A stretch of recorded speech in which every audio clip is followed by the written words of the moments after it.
ഇത് വെള്ളമൊക്കെ പറ്റി തക്കാളിപ്പഴമൊക്കെ നന്നായിട്ട് വെന്തിട്ടുണ്ട്. അതിലേക്ക് അടിച്ച് വെച്ചിരിക്കുന്ന മുട്ട ചേർക്കുക. ഉപ്പും കുരുമുളക് പൊടിയും ചേർത്ത് വെച്ചിരിക്കുന്ന മുട്ട. ഇതിലേക്ക് കുറച്ച് തേങ്ങയും കൂടെ ചേർക്കുകയാണ്. വളരെ രുചിയുള്ള മുട്ടപ്പുട്ട് റെഡിയായി. എല്ലാവർക്കും ഇഷ്ടപ്പെടുന്ന ഒരു ബ്രേക്ക്ഫാസ്റ്റാണിത്. ഇത് വളരെ ഹെൽത്തിയുമാണ്. 1.25 കപ്പ് പുട്ടുപൊടി. ഇത് അല്പം തരിയോട് കൂടിയ പുട്ടുപൊടിയാണ്. 3 കോഴിമുട്ട, 2 സവാള. ഇത് ഞാൻ ഒരു മീഡിയവും ഒരു ചെറുതും എടുത്ത്, വലുതാണെങ്കിൽ ഒരെണ്ണം എടുത്താൽ മതി. 1 കഷ്ണം ഇഞ്ചി, 1 അല്ലി വെളുത്തുള്ളി, 1 തക്കാളിപ്പഴം, കുറച്ച് കറിവേപ്പില, 1 കപ്പ് തേങ്ങ ചിരവിയത്, 1/2 ടീസ്പൂൺ മഞ്ഞൾപ്പൊടി, 1/2 ടീസ്പൂൺ കാശ്മീരി മുളക് പൊടി, 1 ടീസ്പൂൺ ചില്ലി ഫ്ലേക്സ് മുളക് ചതച്ചത്, 2 നുള്ള് കുരുമുളക് പൊടി, 2 നുള്ള് ഗരം മസാല, 3/4 ടീസ്പൂൺ മല്ലിപ്പൊടി, ഉപ്പ്, വെള്ളം, വെളിച്ചെണ്ണ. സവാള ചെറുതായിട്ട് അരിഞ്ഞ് വെച്ചിട്ടുണ്ട്. അതുപോലെ കറിവേപ്പിലയും ഇഞ്ചിയും വെളുത്തുള്ളിയും ചെറുതായിട്ട് അരിഞ്ഞ് വെച്ചിട്ടുണ്ട്. അതുപോലെ തക്കാളിപ്പഴം പൊടിയായിട്ട് അരിഞ്ഞിട്ടുണ്ട്. ആദ്യം നമുക്ക് ഈ പൊടി ഒന്ന് കുഴച്ച് വെക്കണം. അതിനാവശ്യത്തിനുള്ള ഉപ്പ് ചേർക്കാം. ഒന്ന് മിക്സ് ചെയ്യാം. ഇനി ഇതൊന്ന് കുഴച്ച് വെക്കാം.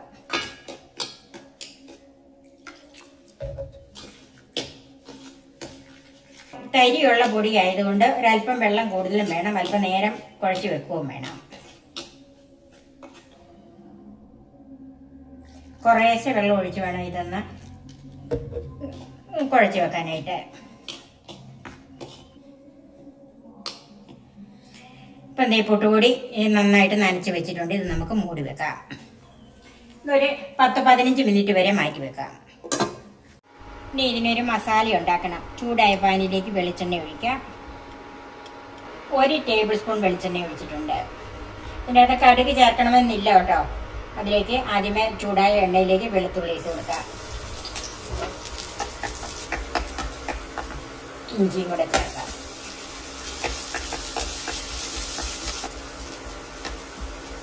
ഇഞ്ചിയും വെളുത്തുള്ളിയൊക്കെ ഒന്ന് ചെറുതായിട്ട് മൂത്ത് വന്നിട്ടുണ്ട്. അതിലേക്ക് അരിഞ്ഞു വെച്ചിരിക്കുന്ന സവാള ചേർക്കാം.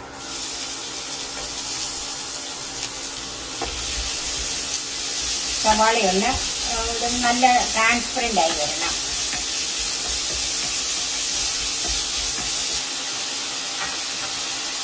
അല്പം ഉപ്പ് ചേർക്കാം.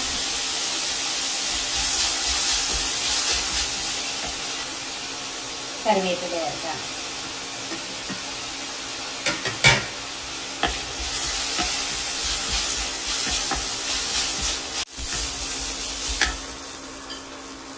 മൂന്ന് മുട്ട ഒരു പാത്രത്തിലേക്ക് പൊട്ടിച്ചൊഴിച്ചിട്ടുണ്ട്. അതിലേക്ക് കുരുമുളക് പൊടി, ഈ മുട്ടയ്ക്ക് മാത്രമുള്ള ഉപ്പ്. നമ്മൾ മസാലയ്ക്കകത്ത് ഉപ്പ് ചേർത്താണ്. പുട്ടിനകത്തും ഉപ്പ് ചേർത്തിട്ടുണ്ട്. ഇതിന് മാത്രമുള്ള ഉപ്പ് ചേർത്തൊന്ന് നന്നായിട്ടൊന്ന് അടിച്ചു വെക്കണം. സവാള നന്നായിട്ട് ട്രാൻസ്പെറൻ്റ് ആയിട്ടുണ്ട്. ഇനി അത് തീ കുറച്ച് വെച്ചിട്ട് അതിലേക്ക് പൊടികൾ ചേർക്കാം. മഞ്ഞൾപ്പൊടി, മല്ലിപ്പൊടി, മുളക് പൊടി, ചില്ലി ഫ്ലേക്സ്,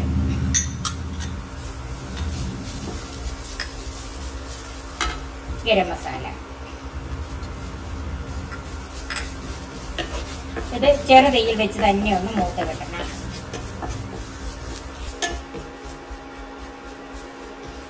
മസാലയൊക്കെ ഒന്ന് മൂത്തിട്ടുണ്ട്. അതിലേക്ക് തക്കാളിപ്പഴം ചേർക്കാം.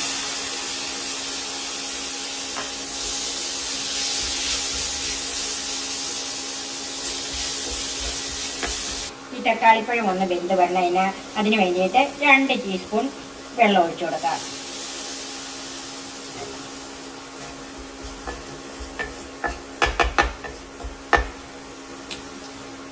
ഒന്ന് 1 മിനിറ്റ് നേരം ഒന്ന് അടച്ചു വെക്കാം. 1 മിനിറ്റായി, ഒന്ന് നോക്കാം.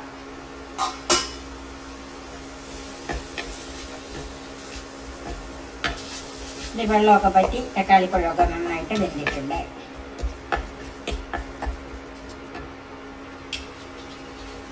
അതിലേക്ക് അടിച്ച് വെച്ചിരിക്കുന്ന മുട്ട ചേർക്കാം. ഉപ്പും കുരുമുളക് പൊടിയും ചേർത്ത് വെച്ചിരിക്കുന്ന മുട്ട ചേർത്ത് കൊടുക്കാം. തീ ഒരല്പം കൂട്ടി കൊടുക്കണം. എല്ലാം കൂടി ഒന്ന് മിക്സ് ചെയ്യാം.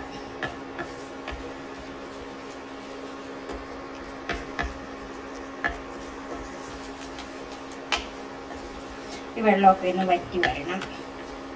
അപ്പം മുട്ട വേഗവും ചെയ്യണം. അതിനാണ് തീ ഒരല്പമായി കൂട്ടാവുള്ളൂ. തീരെ സ്ലോയിലിട്ട് അങ്ങനെ ചെയ്യാമെങ്കിൽ അങ്ങനെ തന്നെ, അല്ലെങ്കിൽ ഒരല്പം മീഡിയം ഫ്ലെയിമിലാക്കണ്ട, അന്നേരം പെട്ടെന്ന് കരിവിൽ കയറും.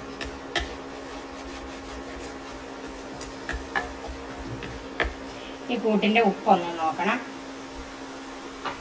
ലേശ ഉപ്പും കൂടെ ചേർക്കാം.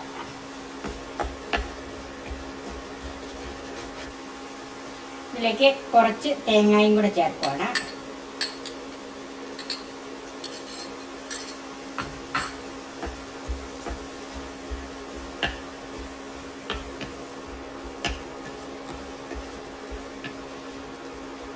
ഈ കൂട്ട് നന്നായിട്ട് തോർന്നിട്ടുണ്ട്. ചൂടാറാനായിട്ട് മാറ്റി വെക്കാം. നമ്മൾ 10-12 മിനിറ്റ് മുമ്പ് അരിപ്പൊടി ഒന്ന് നനച്ച് വെച്ചിരുന്നല്ലേ, അതൊന്ന് നോക്കാം. അരിപ്പൊടിയൊക്കെ നന്നായിട്ട് കുതിർന്ന് വന്നിട്ടുണ്ട്. ഇനി കുറച്ച് തേങ്ങ നമുക്കതിലേക്ക് ചേർക്കാം. ഒന്ന് മിക്സ് ചെയ്യാം. തേങ്ങ ഉള്ള പോലെ, തേങ്ങ ചേർത്തില്ലെങ്കിലും കുഴപ്പമില്ല, പക്ഷെ തേങ്ങ അതിൻ്റെ കൂടെ ചേർക്കുന്നത് ഒരു പ്രത്യേക രുചിയുണ്ട്. ഞാൻ കുക്കറിലാണ് ഈ കൂട്ടുണ്ടാക്കുന്നത്. ഇതുപോലെ ഒരു കുറ്റിയിലാണ്. അതിൽ കുറച്ച് തേങ്ങ ഇട്ട് കൊടുക്കാം. ഇനി അതിലേക്ക് അരിപ്പൊടി നിറയ്ക്കാം.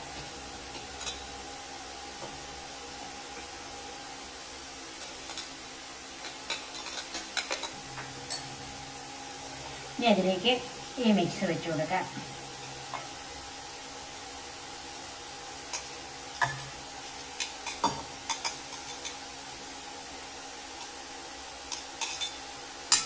വീണ്ടും അരിപ്പൊടി നിറയ്ക്കാം.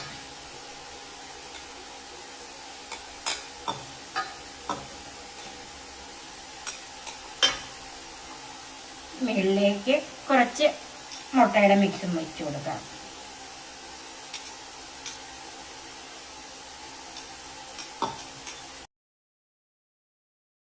കുക്കറിൽ വെള്ളം തിളച്ച് കിടക്കുകയാണ്. ഒരു 6-7-8 മിനിറ്റ് നേരത്തെ വേവിച്ചിട്ടുണ്ട്. ഇപ്പോൾ ഒരു 8 മിനിറ്റ് കഴിഞ്ഞിട്ടുണ്ട്. പുട്ട് വെന്തിട്ടുണ്ട്. നമുക്ക് മാറ്റാം.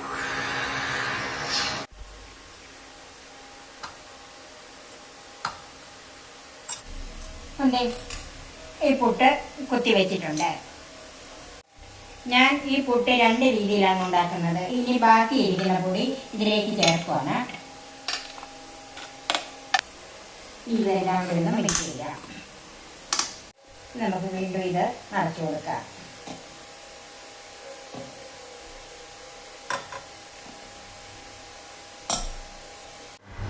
ഇത് നമുക്ക് അടച്ചു വെക്കാം.